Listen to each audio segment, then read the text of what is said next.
Depuis Paris, un message fort et un avertissement clair.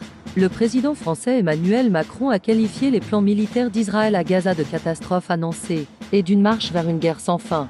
S'exprimant devant la presse ce lundi le 11 août, Emmanuel Macron a condamné l'escalade israélienne, avertissant qu'elle ne ferait qu'aggraver les souffrances, les premières victimes étant les civils de Gaza et les otages israéliens eux-mêmes.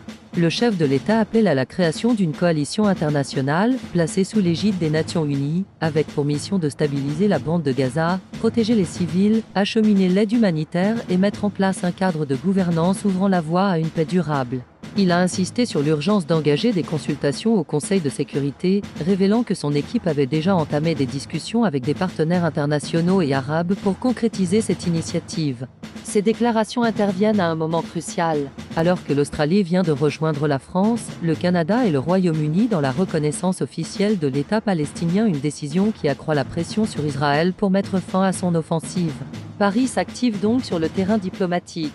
Mais une question demeure, l'appel de Macron trouvera-t-il un véritable écho sur la scène internationale, ou restera-t-il un avertissement de plus dans le long dossier de ce conflit ? Australie, reconnaissance officielle de l'État palestinien, c'est une décision diplomatique historique. L'Australie a annoncé aujourd'hui reconnaître officiellement l'État palestinien, rejoignant ainsi la France, le Canada et le Royaume-Uni. Le Premier ministre australien a précisé que cette reconnaissance est conditionnée à plusieurs points: l'absence du Hamas dans le futur gouvernement, un État démilitarisé et la tenue d'élections démocratiques. Canberra affirme que cette décision vise à relancer les efforts de paix, mais elle a déjà suscité de vives critiques de la part d'Israël. Fin de la trêve commerciale États-Unis-Chine, le compte à rebours est lancé. Demain, la trêve commerciale entre Washington et Pékin arrive à expiration. Si aucun accord n'est trouvé d'ici là, des droits de douane supplémentaires pourraient à nouveau frapper des milliards de dollars d'échanges. Les analystes préviennent qu'une reprise de la guerre commerciale pourrait ralentir l'économie mondiale et perturber les chaînes d'approvisionnement internationales. Greta Thunberg et la flottille mondiale de la solidarité pour Gaza, une initiative maritime internationale inédite.